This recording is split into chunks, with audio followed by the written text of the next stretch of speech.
terminar en una crisis miasténica. Doctora, le tengo una pregunta. Sí.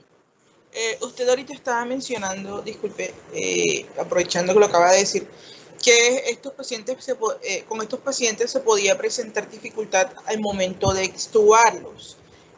¿Esa dificultad se presentaría o porque quizá el paciente seguiría siendo dependiente de la ventilación mecánica, o de pronto no sabría si de pronto anatómicamente tendría, o sea, sería como un poco, sería muy dificultoso para poder extubarlo? No sé de pronto a cuál de las dos se estaría refiriendo. No, no tiene que ver con algo mecánico, tiene que ver con un problema funcional, claramente. Porque la patología lo que hace es que no haya una buena conducción en la unión neuromuscular. Es un tema funcional. ¿Qué suele pasar en las cirugías? Vieron que siempre cuando va un paciente a cirugía le indican ayuno. Lamentablemente, ese ayuno muchas veces también involucra el tratamiento de la miastenia, y eso está mal. Lo mismo me pasa a veces con los epilépticos, que los mandan a cirugía, le indican el ayuno, no sé, 24 horas antes, y dentro de ese ayuno también incluyen en los antiepilépticos. Y eso, imagínense que no está bien. Digamos que un paciente que tiene miastenia y que va a ir a cirugía debe recibir su medicación habitual, incluso antes de ir a la cirugía, ¿ok? Si por el tipo de cirugía, no sé, porque es de compromiso del tracto gastrointestinal, o bueno, de ninguna manera puede recibir nada, bueno, a veces hasta se les hace profilácticamente un ciclo de inmunoglobulina o de plasmaféresis previo. Va a depender mucho de la clase funcional, pero lo importante es que si ustedes el día de mañana son cirujanos o anestesiólogos y van a operar a algún paciente con miastenia, siempre pidan la valoración por el neurólogo para hacer un acompañamiento de lo que pueda llegar a pasar en el postoperatorio, porque de por sí la cirugía también, por el estrés que implica, puede determinar que el paciente sea difícil extubarlo, pero no es por una cuestión mecánica, es por una cuestión funcional. O sea, piensen en la fisiopatología de la enfermedad. Hay un bloqueo en el receptor de acetilcolina, que es el que determina la motilidad. Eso es lo que ocurre. Bueno. Doctora. Sí.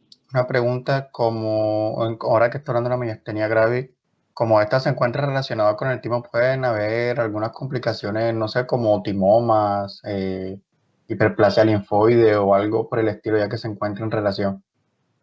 ¿Y qué acabo de decir yo en la clase? ¿Qué te parece? ¿No lo acabo de mencionar yo?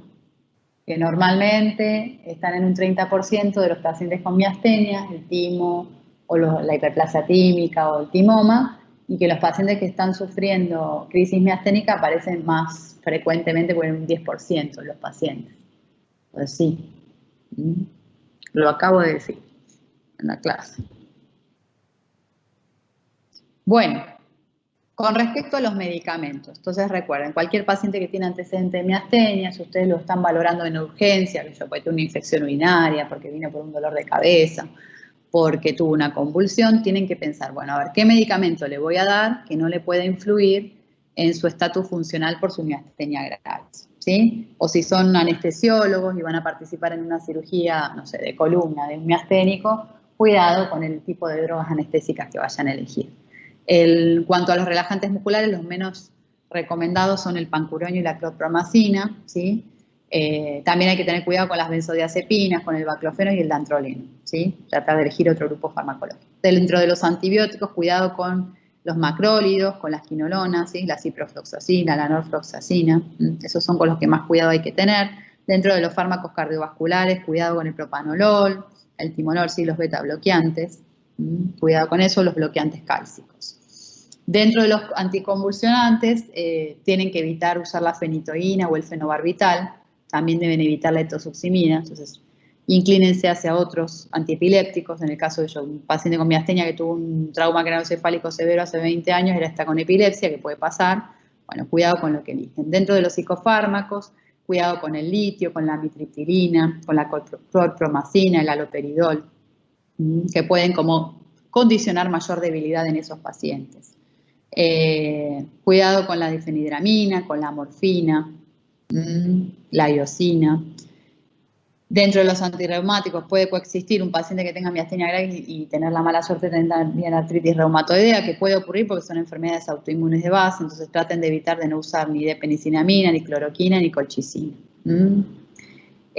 También tienen que tener cuidado con los contrastes iodados. Si ustedes le van a mandar un estudio contrastado a un paciente con miastenia, que sea en un centro asistencial, o sea, no lo manden a un centro ambulatorio de imágenes, salvo que sea una miastenia ocular, pero bueno, también igual puede ocurrir el riesgo. Entonces siempre, no sé, por ahí ustedes el día de mañana van a ser urólogos, le van a pedir un urotac que lleva contraste, porque el paciente se queja de un dolor tipo cólico renal. Entonces el urotac que se lo hagan en un centro asistencial, es decir, donde hagan las imágenes, pero que a su vez cuente con infraestructura por si llega a haber alguna complicación posterior a administrar el contraste iodado endovenoso. Bueno, este es un ejercicio que ustedes deberían hacer con todas las patologías que han ido estudiando, que es hacer un cuadrito comparativo de cómo hago diagnóstico diferencial entre una entidad y la otra. Básicamente acá lo que vamos a ver son los aspectos desde lo que es la semiología. Entonces, tener en cuenta que hay pacientes que pueden tener cuadriparesia o paraparesia como primera manifestación clínica y tenemos que considerar todos estos diagnósticos diferenciales como una crisis miasténica, una crisis colinérgica, un síndrome de Guillain-Barré, una polimiositis, que es un tipo de miopatía inflamatoria, el botulismo, una enfermedad de motoneurona o una mielitis. Podrían ser todos diagnósticos diferenciales. Lo primero que propone este autor que nos tendríamos que fijar es en la oftalmoparesia, si tiene o no oftalmoparesia o si hay o no afección de la motilidad ocular externa y compromiso pupilar.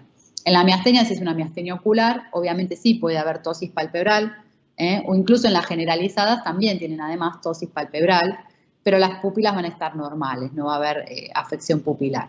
En cambio, en la crisis colinérgica sí va a haber alteraciones pupilares, que van a estar hiporreactivas y más pequeñas, y en el botulismo van a estar dilatadas y con también hiporreactivas. En el resto de las patologías no va a haber afección de esto. Con respecto a la debilidad facial, bueno, en la miastenia puede haber debilidad facial, claramente, más si tiene compromiso ocular.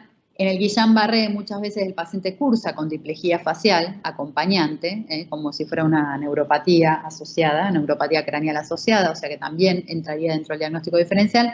En el resto de las patologías normalmente no se ve así tan abiertamente. Con respecto a los reflejos osteotendinosos, en la crisis miasténica van a estar normales, en la crisis colinérgica también, en la polimiositis también, por lo general. En cuanto al Guillain-Barré y al botulismo puede haber hiporreflexia y en la enfermedad de motoneurona o en la enfermedad de la médula espinal voy a tener hiperreflexia. La aparición de reflejos patológicos como el reflejo plantar, como Babinski o como Hoffman o también Clonus, va a estar en el compromiso de la motoneurona o en las enfermedades de la médula espinal. ¿Sí? El resto de las patologías no voy a tener reflejos patológicos porque son bien de motoneurona inferior. En cuanto al control de esfínteres, se puede estar alterado en el Guillain-Barré a veces, porque en el caso de que cursen con disautonomía,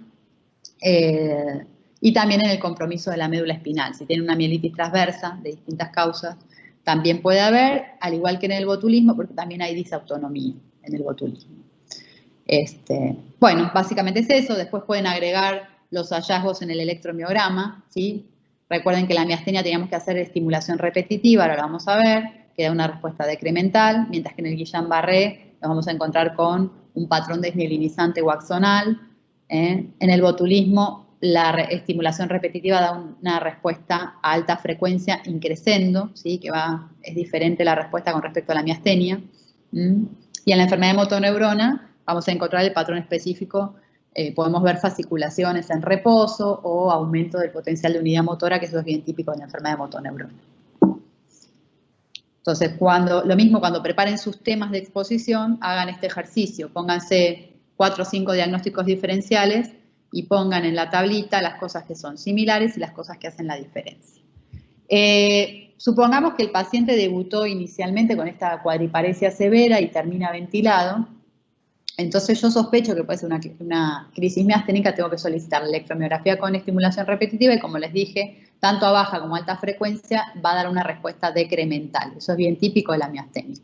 También puedo solicitar los anticuerpos, antirreceptor acetilcolina o ACRA y el antimus, que me ayudan a confirmar el diagnóstico. Debo hacer una tomografía de tórax para evaluar si tiene timoma o restos tímicos. Debo pedir en forma seriada estudios funcionales respiratorios antes de que esté ventilado el paciente o una vez que lo extubé para asegurarme de que el paciente ya está bien desde ese punto de vista.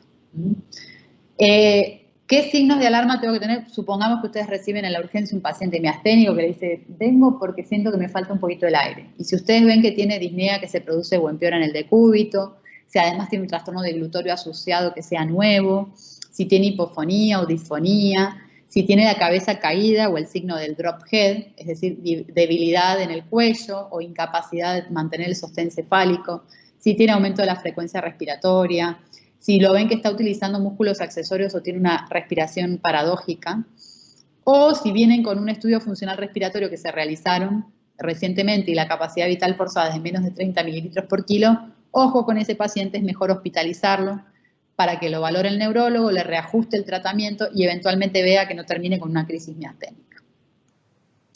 Con respecto al tratamiento, el objetivo va a ser mejorar esa transmisión en la unión neuromuscular, tratar de disminuir esa respuesta autoinmune dirigida contra el receptor de acetilcolina y además brindar sostén y estabilizar al paciente. El paciente ya con una crisis miasténica diagnosticada tiene que estar en unidad de cuidados intensivos. La piridostigmina se va a suspender mientras el paciente esté ventilado porque eso a veces aumenta las secreciones salivales y bronquiales como efecto adverso. Los corticoides se utilizan como tratamiento de la miastenia, pero en el caso de la crisis miasténica se deben reducir o incluso suprimirlos porque muchas veces cuando hay reciente inicio del corticoide se pudo haber sido el desencadenante de la crisis. Y el tratamiento específico también es el mismo que las dos anteriores. La inmunoglobulina, 2 gramos kilo total, se divide 3 a 5 días, o la plasmaféresis, cualquiera de las dos tiene la misma efectividad. También hay que considerar, paciente que por ahí, si es la primera crisis miasténica, el paciente se recupera bien y queda con una buena clase funcional de su enfermedad, por ahí no, pero si es un paciente que ya ha sufrido varias crisis miasténicas a lo largo de su vida, o que no se recupera bien después de la crisis, tengo que considerar mantener una inmunosupresión más crónica, que no sea solo con corticoides, sino ya utilizar otros agentes inmunosupresores como puede ser la ceatoprina, el micofenolato, la ciclofosfamida o el rituximab. Incluso el rituximab en las crisis miasténicas refractarias, donde ustedes ya hicieron por ahí plasmaféresis, ya hicieron inmunoglobulina y el paciente no mejora, pueden mismo durante la crisis infundir el rituximab. Bueno, ¿alguna pregunta?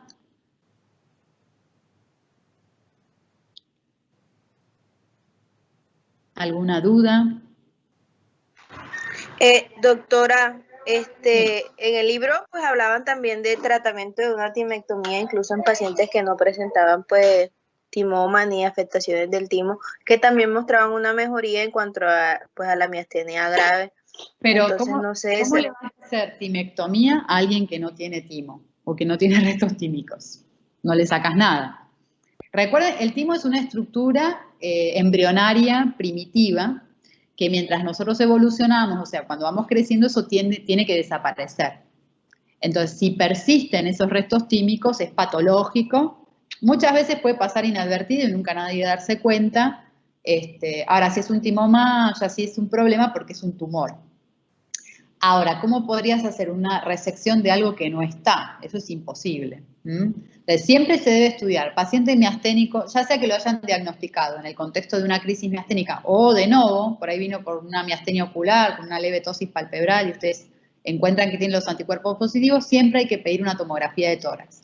Y si encuentro que tiene restos tímicos o timoma, tengo que ordenar la cirugía, porque eso le va a ayudar incluso a que, hasta capaz que llega al punto de no necesitar medicación para el tratamiento de su miastenia, el hacer esa resección.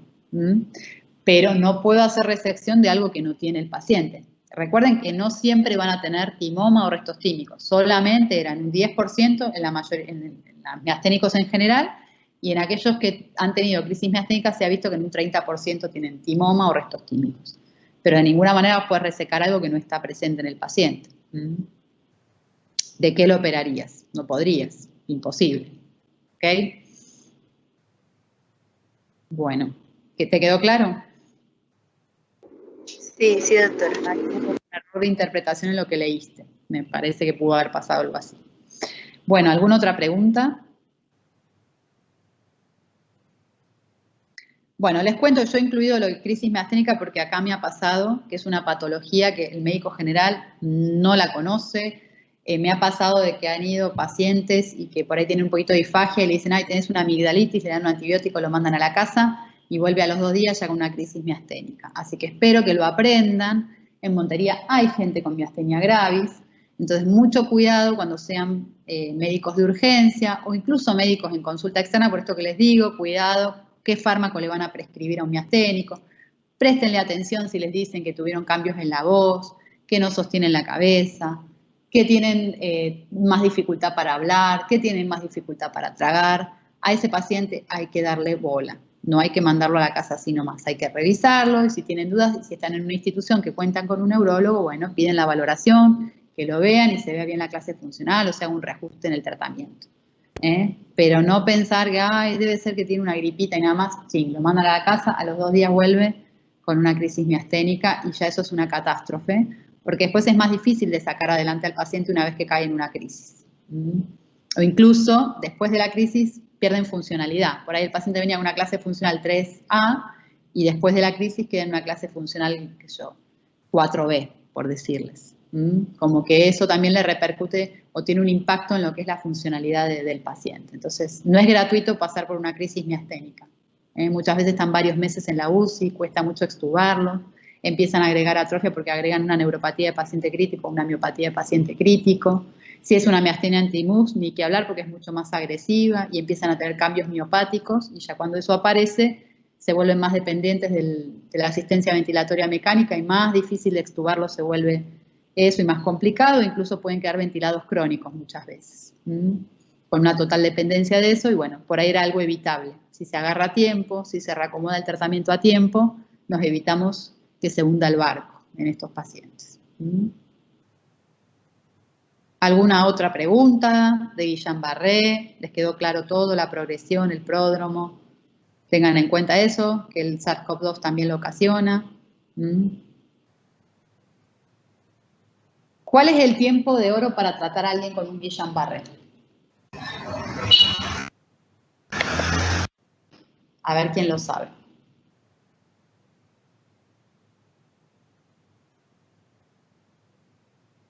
¿Dónde voy a tener mayor impacto? ¿En qué tiempo yo voy a tener mayor impacto en la funcionalidad de un paciente con Guillain-Barré?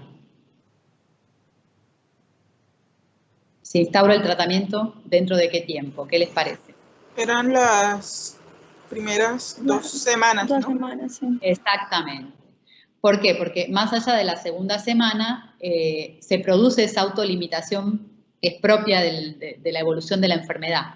Entonces, no va a haber tanto impacto si yo reduzco la cantidad de anticuerpos circulantes, porque en realidad ya la misma respuesta autoinmune se va a ver autolimitada. Entonces, desde el punto de vista médico-legal hay que tratar de hacer todo rápido y cuanto antes instauremos el tratamiento, mejor repercusión va a traer sobre ese paciente. De hecho, muchos no recomiendan iniciar tratamiento. Si el paciente consulta en la 3ª semana, ya no tiene sentido darle inmunoglobulina o plasmaféresis. Salvo que yo esté sospechando que sea una CIDP, ¿no es cierto? Y que sigan progresando los síntomas. Porque, por ejemplo, en un primer brote de CIDP es difícil hacer el diagnóstico diferencial si se trata de un CIDP o si es un Guillain-Barré. Me voy a dar cuenta con la evolución del paciente. Entonces, si tengo un paciente que llega después de 3 semanas de debilidad, pero que sigue progresando la debilidad, por ahí sí le voy a dar su tratamiento con inmunoglobulina o plasmaféresis porque voy a estar sospechando en una CIDP. Ahora, si el paciente dice que estuvo peor y que ha ido mejorando espontáneamente, ya no tiene sentido darle la inmunoglobulina y la plasmaféresis porque ya la respuesta autoinmune se autolimitó per se. ¿Ok? Entonces, el tiempo de oro para el tratamiento del Guillain-Barré son las 2 primeras semanas desde el inicio de los síntomas motores. ¿Ok? Sí, doctora. Bueno, ninguna duda, pregunta que tengan. Doctora, buenos días. Yo quería preguntarle acerca de las exposiciones individuales. Vale. Es que tenía algunas dudas y quería saber si le podía escribir al correo. No, acá sácate las dudas. Doctora, lo que pasa es que a mí me tocó el tema de polineuropatías y como eso tiene una clasificación bastante grande y la fisiopatología, pues yo he encontrado que son múltiples.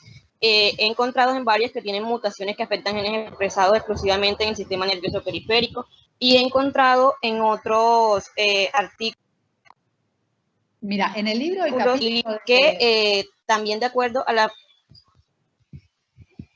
el capítulo del libro está bastante bien. Vos focalizate en las generalidades, ¿sí? Entonces, vos tenés que hablar de los síntomas que comparten todas las polineuropatías. Es importante que establezcas la clasificación, si es axonal, si es desmelinizante, si es motora o sensitiva, que hagas hincapié qué síntomas son de fibra fina, qué síntomas son de fibra gruesa, y obviamente en el tratamiento siempre va a ser la causa subyacente, como vimos recién en el Guillain-Barré, es usar inmunoglobulina porque es para disminuir la respuesta autoinmune. Entonces, una vez que vos identificaste la causa, lo importante es que establezcas que el tratamiento va a ser remover la causa subyacente y que después hables también del tratamiento farmacológico para los síntomas como el dolor, las parestesias y las disestesias, qué medicamentos se utilizan. Entonces, la idea es que hables en forma general, no que hables que yo en particular de Charcot-Marie-Tooth. No quiero que me des una clase de neuropatías genéticas. Sí saber que existen o mencionarlas dentro de la clasificación, pero no quiero que me des todos los síntomas asociados que tiene un paciente con Charcot-Marie-Tooth, por ejemplo. Sino más bien que te focalices en las generalidades, porque si no el tiempo no te va a dar.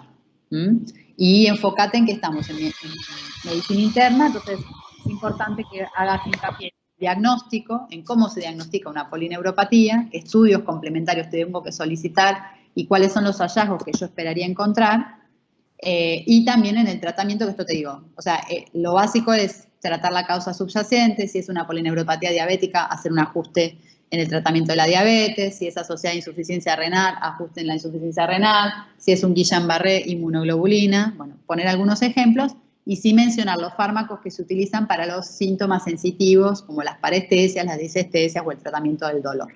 ¿Se entendió? Sí, señora. En cuanto al tratamiento, yo lo encontré bastante general.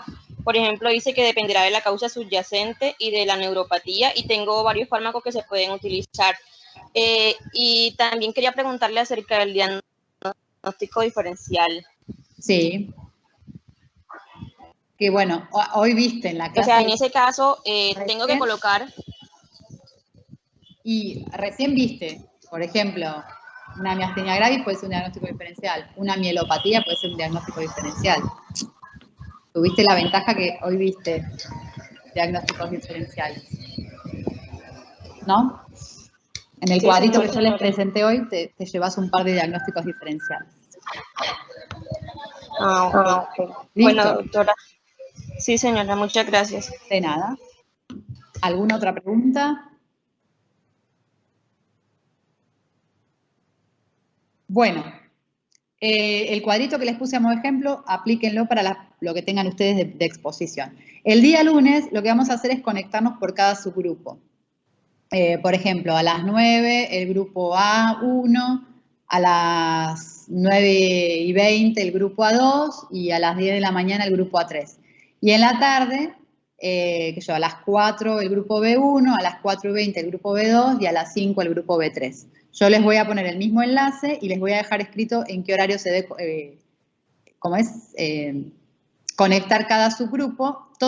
La idea es que va a poner el video quien esté dando su exposición. Recuerden que no pueden utilizar ni diapositivas ni nada, o sea, tiene que ser con lo que ustedes recuerdan del tema. Practíquenlo colocándose el cronómetro. Y la idea es hacer ese ejercicio para que ustedes escuchen la exposición del compañero, vean qué es lo que yo les pregunto y de paso se van conociendo como grupo para que ustedes armen bien lo que va a ser la presentación del continuum que va a ser para después. ¿De acuerdo? Ok, doctor. Doctora. Por subgrupos, ¿sí? Nos vamos a ir conectando por subgrupos en un horario específico para que den sus exposiciones delante de su subgrupo y de paso les sirve para ver eso, cómo se desempeñan ustedes y eso les ayuda a organizar mejor la exposición del continuum. ¿Cómo van con eso, con el continuum? ¿Ya han leído el artículo? ¿Lo tienen claro? ¿Han empezado a resumirlo? ¿Cómo va eso? Por el momento traducido y leído. Bueno, listo. Si tienen dudas, también utilicen las clases para eso. Porque después, si no, ya es tarde. Cuando les toca exponer, es cuando yo ya los evalúo directamente. Así que aprovechen estas instancias donde hablamos y todo. O sea, me pueden compartir pantalla, me muestran algo si tienen alguna duda, todo eso. Y ahí evacuamos las dudas. Y recuerden que a todos les sirve porque van a entrar una pregunta de cada tema en el examen. ¿Ok? Por eso también tienen todos disponibles los artículos si los quieren leer. Si no, bueno, el día de la presentación toman nota de lo que dice el compañero y están atentos a eso. Recuerden que eso, que de cada tema va a entrar una pregunta para el examen final. ¿Ok? De los temas de exposición grupal o de exposición individual también. No,